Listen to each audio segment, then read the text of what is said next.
Ahmedabad municipal કોર્પોરેશનની standing કમિટીની બેઠક મળી હતી। આ બેઠકમાં મહત્વના નિર્ણયો લેવામાં આવ્યા છે। એમાં સ્ટેન્ડિંગ કમિટીના ચેરમેન દેવાંગ દાણી દ્વારા અમદાવાદના હેપી સ્ટ્રીટ મામલે મોટા સમાચાર આપ્યા છે।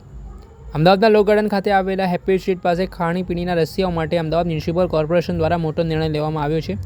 સ્ટેન્ડિંગ કમિટી દ્વારા 36 વેપારીઓને જગ્યા ભાડે આપવાનો નિર્ણય કરવામાં આવ્યો છે।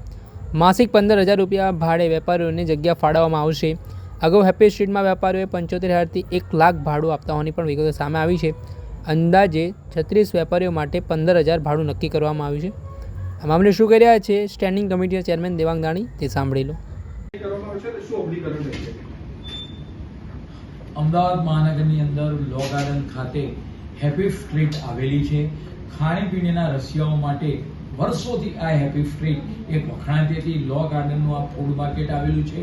મહાનગરપાલિકાની અંદર કોરોના પછી આ સ્ટ્રીટનું નિર્માણ સારી રીતે કરવામાં આવ્યું હતું, પરંતુ વર્ષોથી ત્યાંના જે વેન્ડર્સ હતા એ લોકોને આનો ભાવ વધારે મળતો હતો। પરિણામે આપણે વાત કરીએ કે આજે મહાનગરપાલિકાની સ્ટેન્ડિંગ કમિટીએ જે પણ 36 જેટલા જે વેન્ડર્સ હતા, જે આપણે વર્ષોથી ત્યાં આગળ પોતાનો નાનો મોટો રોજગાર કરતા હતા, પરિણામે આ વેન્ડર્સોની ચિંતા કરી એ લોકોનું જે ભાડું છે એકદમ ઘટાડવામાં આવ્યું છે અને તેમનું ભાડું નજીવા દરે મહિને 15,000 રૂપિયા જેટલું નક્કી કરવામાં આવ્યું છે।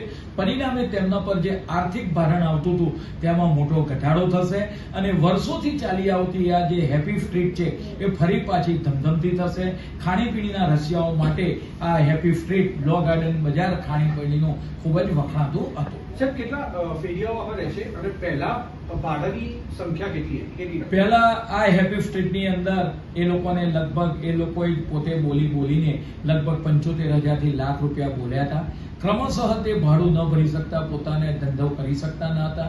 છેલ્લે 25,000 કરવામાં આવ્યું હતું, પરંતુ તે ભાવ પણ તે લોકોને બેર ન થતા આજની સ્ટેન્ડિંગ કમિટીએ આ જે 36 લોકો છે એ લોકો માટે હેપી સ્ટ્રીટનું ભાડું મિનિમમ મહિને 15,000 એટલે એકદમ નજીવા દરે એ લોકો ત્યાં ધંધો કરી શકે। પરિણામે ત્યાં રહેતા અનહેપી વેન્ડર્સને આજે મહાનગરપાલિકાએ હેપી વેન્ડર્સ એટલે કે હેપી સ્ટ્રીટ તરીકે ખૂબ જ નજીવા દરે આપવાનો આ નિર્ણય કર્યો છે। આપણે સાંભળ્યા હતા સ્ટેન્ડિંગ કમિટીના ચેરમેન દેવાંગ દાણી। તેમણે આ મામલે મહત્વનું નિવેદન આપ્યું છે અને આગામી સમયમાં લો ગાર્ડન પાસે આવેલા હેપી સ્ટ્રીટમાં અમદાવાદ મ્યુનિસિપલ કોર્પોરેશનનું આયોજન છે કે ધંધાનો વેગ વધે, ખાણીપીણી બજાર ફરી ધમધમતું થાય તે માટે આ નિર્ણય લેવાયો છે। સાથે જ અમદાવાદ મ્યુનિસિપલ કોર્પોરેશનની બેઠકમાં ચોમાસાને લઈને પણ ખાસ અંડરબ્રિજોમાં જે કેમેરા છે તે લગાવવાને લઈને મહત્વનો નિર્ણય લેવામાં આવ્યો છે, જેના કારણે જે અંડરબ્રિજ છે તેમાં પ્રમાણ માપી શકાય, કેટલા હદ સુધી પાણી ભરાયું છે, કેટલા સમયમાં પાણી ઓસરી શકાશે, તે તમામ બાબતોનો અંદાજ હોઈ શકશે। આ કેમેરાને મોનિટરિંગ માટે એક મોનિટરિંગ રૂમ પણ બનાવવામાં આવતો હોય। દર વર્ષે અમદાવાદ મ્યુનિસિપલ કોર્પોરેશન દ્વારા ચોમાસામાં જે પ્રી મોન્સૂન કામગીરી છે તેને લઈને આ કેમેરાની પણ કામગીરી સમાવવામાં આવતી હોય છે। ત્યારે શું કહી રહ્યા છે સ્ટેન્ડિંગ કમિટીના ચેરમેન દેવાંગ દાણી, તે સાંભળી લો। નિર્ણય કરાયો છે 2 જેટલા અંડરપાસમાં હવે કેમેરા પણ લગાવવામાં આવનાર છે। મહાનગરપાલિકાની અંદર જ્યારે જૂન મહિનાની અંદર જ્યારે ચોમાસું શરૂઆત થાય ત્યારે અંડરપાસોની અંદર કમાન્ડ એન્ડ કંટ્રોલ રૂમથી તેમાં પાણીનું લેવલ કેટલું છે જોવામાં આવતું હોય છે। પરિણામે પાણીના લેવલના આધારે અમારા ઓટોમેટિક બેરિયર એ બંધ થતા હોય છે। તો આવનાર સમયગાળા દરમિયાન જે પણ અંડરપાસની અંદર કેમેરા લગાવવાના બાકી છે એ 2 કે 3 અંડરપાસની અંદર આ કેમેરા લગાવવામાં આવશે। પરિણામે ઓટોમેટિક રીતે બેરિયર બંધ થાય અને આપણે વાત કરીએ કે કોઈ પણ વાહન ચાલક અંડરબ્રિજની અંદર ચોમાસાની અંદર ફસાય નહીં એની તકેદારી હાલથી અત્યારથી જ રાખવામાં આવી છે। અમદાવાદ મ્યુનિસિપલ કોર્પોરેશનના સ્ટેન્ડિંગ કમિટીના ચેરમેન દેવાંગ દાણીને તેમણે આગામી સમયમાં કોર્પોરેશન દ્વારા અંડરબ્રિજોમાં અંડર કેમેરા લગાવવામાં આવશે તે પ્રકારની વાત કરવામાં આવી રહી છે અને જે અલગ અલગ પ્રકારના સિગ્નલો તેમાં આપવામાં આવશે। સાથે જ અમદાવાદ મ્યુનિસિપલ કોર્પોરેશનની સ્ટેન્ડિંગ કમિટીની બેઠકમાં જર્જરિત મકાનોને લઈને પણ ખાસ ચર્ચાઓ કરવામાં આવી હતી, જેમાં standing committee chairman Devang Dani દ્વારા કહેવામાં આવ્યું છે કે વડાપ્રધાન નરેન્દ્ર મોદીના વિઝન અને તેમના જે સ્વપ્ન મુજબ લોકોને પાકા મકાન મળી રહે। જે તે સમયના સરકારના સમયે જૂના મકાનો જર્જરિત હાલતમાં થઈ ગયા છે, લોકો ભયના હોદ્દા હેઠળ રહેવા માટે મજબૂર બન્યા છે, તેમને નવા અને સારા મકાન મળી રહે તે માટેના ઉદ્દેશ્ય સાથે એક પોલિસી બનાવવામાં આવી છે, જેના કારણે લોકોને પાકા મકાન મળતા થાય તે માટેના પ્રયાસો કોર્પોરેશન દ્વારા હાથ ધરવામાં આવ્યા છે। ત્યારે મામલે શું કહે છે સ્ટેન્ડિંગ કમિટીના ચેરમેન દેવાંગ દાણી, તે સાંભળી લો। જુદા જુદા આવાસ આવ્યા છે, જેમાં ઘણા આવાસ ખૂબ જ જૂના અને જર્જરિત અવસ્થામાં છે। દાખલા તરીકે જમાલપુર ખાતે આવેલા આવાસ, તદુપરાંત શાહપુર, ગિરધરનગર, ચામુંડા વીરા ભગતના ક્વાર્ટર્સ, આમ અલગ અલગ જે કોલોની આવેલી છે જ્યાં અમારા સફાઈ કામદારો ત્યાં વસવાટ કરતા હોય છે. લગભગ 1231 જેટલા કર્મચારી ત્યાં વસવાટ કરે છે અને આ વર્ષો જૂના 1960 થી 65 ની અંદર આ આવાસો જ્યારે બનેલા હોય, ખૂબ જ જૂના હોય અને જર્જરિત અવસ્થામાં હોય, તો આની ચિંતા કરી માનનીય દેશના વડાપ્રધાન કે ભાઈ જ્યાં આગળ જે મકાનો હોય એને પાકું મળે, મકાન મળે, સારું મકાન મળે, ઠંડે ગરમી વરસાદ સામે પોતે રક્ષણ કરી શકે, એ માટે આ લોકોની ચિંતા રાજ્યના માનનીય મુખ્યમંત્રી શ્રી ભૂપેન્દ્રભાઈ પટેલ સાહેબે કરી અને એ લોકોને એક નવું મકાન મળે એટલા માટે એનો એક નિર્ણય કરવામાં આવ્યો છે.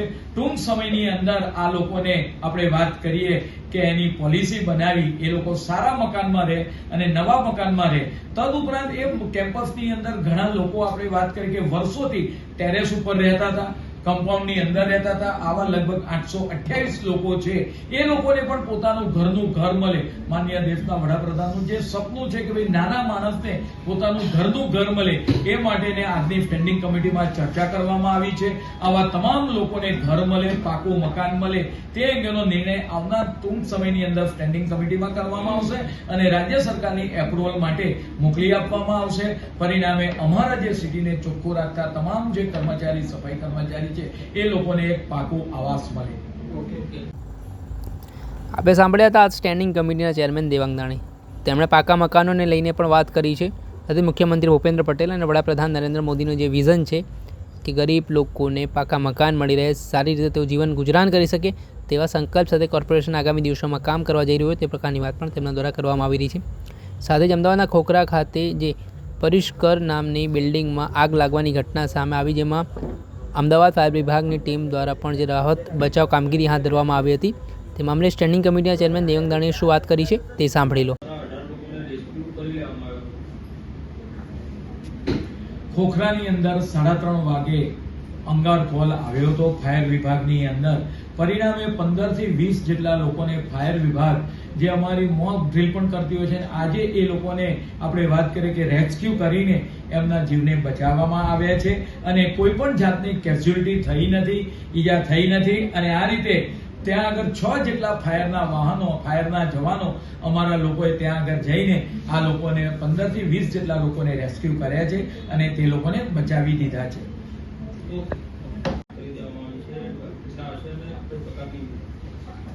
દિવસે દિવસે જ્યારે ગરમી વધતી જાય છે, પરિણામે આગની ઘટના પણ બનતી હોય છે અને પરિણામે કેટલાક લોકો ઇન્જર્ડ થતા હોય છે, દાઝતા હોય છે.